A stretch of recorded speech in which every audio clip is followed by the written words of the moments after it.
Hi മക്കളെ, എല്ലാവർക്കും സുഖം തന്നെയല്ലേ? ഓണപ്പരീക്ഷ കഴിഞ്ഞു നിങ്ങളെല്ലാവരും റിലാക്സ് ചെയ്തിരിക്കുമായിരിക്കും. ശരിയാണ്, നിങ്ങൾ റിലാക്സ് ചെയ്യേണ്ട സമയം തന്നെയാണ്. അതിൻ്റെ കൂടെ തന്നെ കുറച്ച് കാര്യങ്ങൾ റിയലൈസ് ചെയ്യേണ്ട സമയം കൂടിയാണ്. അതെന്തൊക്കെയാണ് നമുക്ക് നോക്കിയാലോ മക്കളെ? നമ്മൾ അതിലോട്ടാണ് കടക്കാൻ പോകുന്നത്. എനിക്ക് ഈ ഓണപ്പരീക്ഷയിൽ പല സബ്ജക്റ്റുകളും ഞാൻ വിചാരിച്ച പോലെ എനിക്ക് പെർഫോം ചെയ്യാൻ സാധിച്ചില്ല എന്ന് തോന്നുന്ന മക്കൾ മാത്രം ഈ വീഡിയോ കണ്ടാൽ മതി.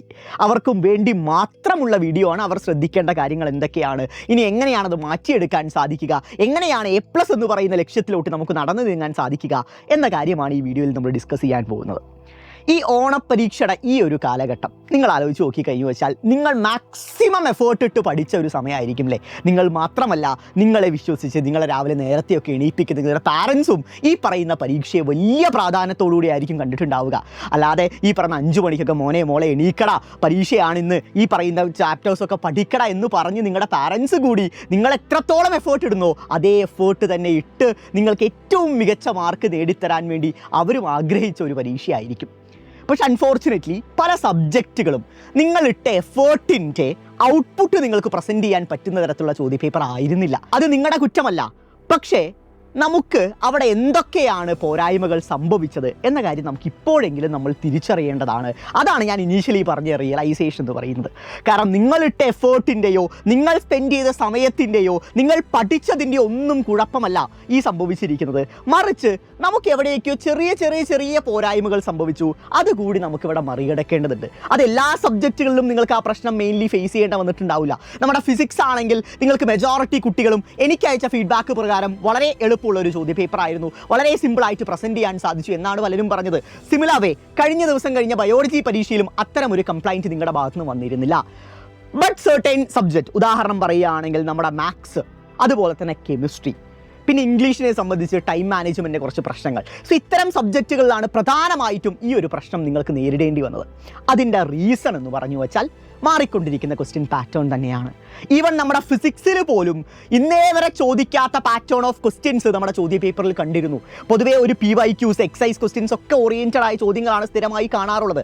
എന്നാൽ അതിൽ നിന്നും മാറിയിട്ട് നമ്മൾ ഇന്നേ വരെ കാണാത്ത ഒരു ക്വസ്റ്റ്യൻ പാറ്റേണിൽ പല സബ്ജക്റ്റുകളിലും ചോദ്യങ്ങൾ നിങ്ങൾ കാണേണ്ടി വന്നു. ഇപ്പോൾ ഒരു 5-6 ചോദ്യങ്ങൾ വളരെ ഡിഫിക്കൽട്ടായ സ്റ്റാൻഡേർഡ് കൂടിയ ചോദ്യങ്ങളാണെങ്കിൽ, അല്ലെങ്കിൽ അത്രയൊന്നും വേണ്ട, ഒരു 2-3 ക്വസ്റ്റ്യൻസ് തന്നെ നിലവാരം വളരെയധികം ഉയർന്നതാണെങ്കിൽ നമുക്കറിയുന്ന ചോദ്യങ്ങളുടെ വരെ ഉത്തരങ്ങൾ എഴുതാൻ നിങ്ങളെ കൊണ്ട് സാധിക്കാത്തൊരവസ്ഥ വന്നിരുന്നു. ശരിയല്ലേ? അതായത് ആ ഒരു കോൺഫിഡൻസ് ഒന്നാമത്തെ തവണ ചോദ്യം വായിക്കുമ്പോൾ തന്നെ നിങ്ങളുടെ ആ കോൺഫിഡൻസ് നഷ്ടപ്പെടുന്നൊരവസ്ഥയിലോട്ട് പലരും വന്നിരുന്നു. അതുകൊണ്ട് അറിയുന്ന ചോദ്യങ്ങൾക്ക് പോലും നേരാവണ്ണം ഉത്തരം എഴുതാൻ സാധിക്കാതെ എന്തൊക്കെയോ അങ്ങ് എഴുതി വെച്ച് വന്നവരാണ് നിങ്ങളിൽ ഭൂരിഭാഗം പേരും എന്ന കാര്യം എനിക്കറിയാം. മക്കളെ, ഇനിയുള്ള തുടർന്നുള്ള പരീക്ഷകളിലും ഇതേ നിലവാരത്തിലുള്ള ചോദ്യപേപ്പർ തന്നെ നിങ്ങൾ എക്സ്പെക്റ്റ് ചെയ്യണം. അതിൻ്റെ ഒരു സൂചനയാണ് ഈ ഓണപ്പരീക്ഷയിൽ നമുക്ക് ലഭിച്ചത്. ഈ സൂചന ഒരിക്കലും നിങ്ങൾ തള്ളിക്കളയേണ്ടതല്ല. മറിച്ച് ഇവിടെ എന്തൊക്കെയാണ് മാറ്റങ്ങളെന്ന് നിരീക്ഷിച്ച് അതിനനുസരിച്ച് നമ്മളെ തയ്യാറെടുപ്പിക്കേണ്ടതാണ്. ഇതൊരു ഓണപ്പരീക്ഷയ്ക്ക് സംഭവിച്ച മാറ്റമായതിനാൽ തന്നെ അത് നമുക്ക് വലിയൊരു അഡ്വാൻറ്റേജ് ആണ്. കാരണം ഇതൊരു മോഡൽ എക്സാമിനോ ഇതൊരു ബോർഡ് എക്സാമിനാണോ ഇത്തരത്തിലൊരു ക്വസ്റ്റ്യൻ പാറ്റേൺ മാറ്റം സംഭവിച്ചതെങ്കിൽ നമുക്കതിലോട്ട് അഡാപ്റ്റ് ചെയ്യാൻ പോലും നമ്മുടെ മുന്നിൽ സമയമുണ്ടായിരുന്നില്ല, സാവകാശം ഉണ്ടായിരുന്നില്ല. സോ നിങ്ങളിവിടെ ശ്രദ്ധിക്കേണ്ട കാര്യം, നിങ്ങളിവിടെ തീരുമാനിക്കേണ്ട ഒരു കാര്യം എന്ന് പറഞ്ഞാൽ, ഇനി ഞാൻ ഫേസ് ചെയ്യാൻ പോകുന്ന 10ാം ക്ലാസ്സിൻ്റെ ഓരോ പരീക്ഷാ പേപ്പറും സ്റ്റാൻഡേർഡ് കൂടിയ, നിലവാരം കൂടിയ, സ്ഥിരമായി കണ്ടുവരാത്ത, കോണ്ടന്റ് മനസ്സിലാക്കിയാൽ മാത്രം ചെയ്യാൻ സാധിക്കുന്ന ചോദ്യങ്ങളാണ് എന്ന തിരിച്ചറിവ് നിങ്ങൾക്ക് ഈ മൊമെൻറ്റിൽ വേണം. അത് ക്രാക്ക് ചെയ്യാൻ ഞാൻ എന്താണ് ചെയ്യേണ്ടത്? പലരും പറയാറുണ്ട്, മാരത്തോൺ ലൈവ് കൊണ്ട് മാത്രം കൂട്ടിയാൽ കൂടുന്നതൊന്നല്ല, തലേനാളത്തെ ലൈവ് കൊണ്ട് മാത്രം പോയത് കൊണ്ടാണ് നിനക്ക് ഈ പ്രശ്നം സംഭവിച്ചത്. അങ്ങനെ ഒരു അഭിപ്രായം എനിക്കില്ല.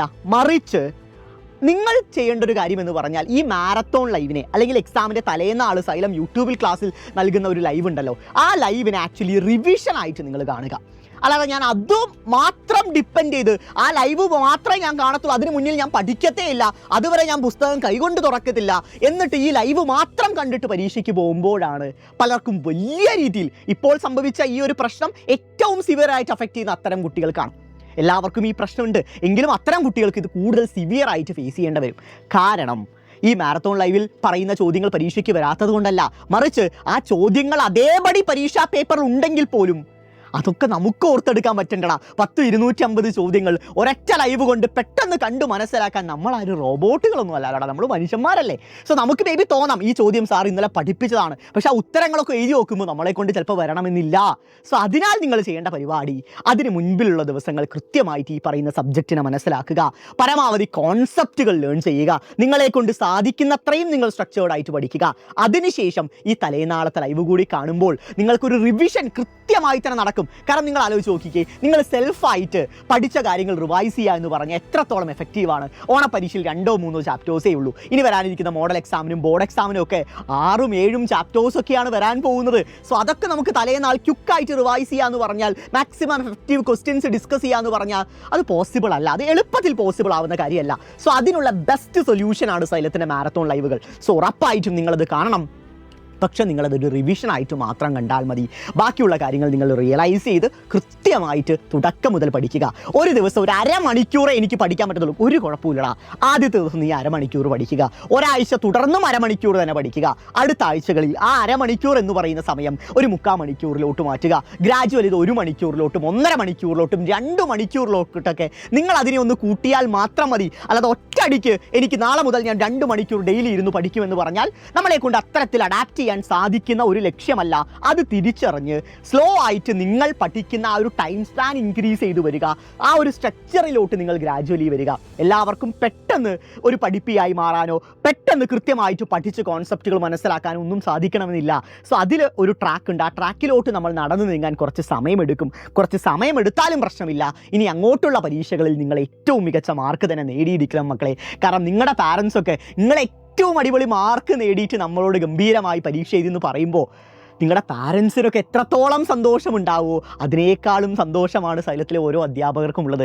നിങ്ങൾ വിജയിച്ച് കാണാൻ നിങ്ങളുടെ മാതാപിതാക്കളെ പോലെ ആഗ്രഹിക്കുന്ന ഒരു കൂട്ടം തന്നെയാണ് ഞങ്ങളെല്ലാവരും. സോ നിങ്ങളുടെ വിജയം ഞങ്ങളുടെ വിജയം കൂടിയാണ്. അതിനുവേണ്ടി തന്നെയാണ് രാവെന്നോ പകലെന്നോ ഇല്ലാതെ ഈ കഴിഞ്ഞ ദിവസങ്ങളിലെല്ലാം നിങ്ങൾക്ക് വേണ്ടി ഞങ്ങൾ ലൈവ് ക്ലാസ്സുകൾ നൽകിയത്. തുടർന്നും അതേ എഫേർട്ടോടുകൂടി തന്നെ ഞങ്ങൾ നൽകും. അതിനകത്ത് ഒരു മാറ്റവുമില്ല. നിങ്ങൾ ഗംഭീരമായി തന്നെ പഠിച്ചാൽ മാത്രം മതി. ഇനി ചില മക്കളുണ്ടാവും, അതായത് സാറേ ഞാൻ ഒറ്റയ്ക്ക് പഠിച്ചാൽ എനിക്കിതൊന്നും കൂട്ടിയാൽ കൂടൂല, ഞാൻ വിചാരിക്കുന്ന പോലെ ഇതേ ക്വസ്റ്റ്യൻ പാറ്റേണുള്ള ചോദ്യങ്ങളാണ് ഇനി വരാനിരിക്കുന്ന ക്രിസ്മസ് എക്സാമിനും മോഡൽ എക്സാമിനും വരികയാണെങ്കിൽ എനിക്ക് ഒരിക്കലും ബെസ്റ്റായിട്ട് പെർഫോം ചെയ്യാൻ സാധിക്കില്ല, എനിക്കൊരു എക്സ്റ്റേണൽ സപ്പോർട്ടിൻ്റെ ആവശ്യമുണ്ട് എന്ന് തോന്നുന്ന മക്കളാണ് നിങ്ങളെങ്കിൽ നിങ്ങൾക്ക് സൈലത്തിന് എക്സ്ട്രാ ബാച്ചിനകത്ത് ജോയിൻ ചെയ്യാം. കറൻ്റ്ലി 3rd ബാച്ചിൻ്റെ അഡ്മിഷൻ നടന്നുകൊണ്ടിരിക്കുകയാണ്. 3ാമത്തെ ബാച്ചിൻ്റെ ക്ലാസ്സുകൾ ഉടൻ തന്നെ നമ്മൾ ആരംഭിക്കാൻ പോവുകയാണ്.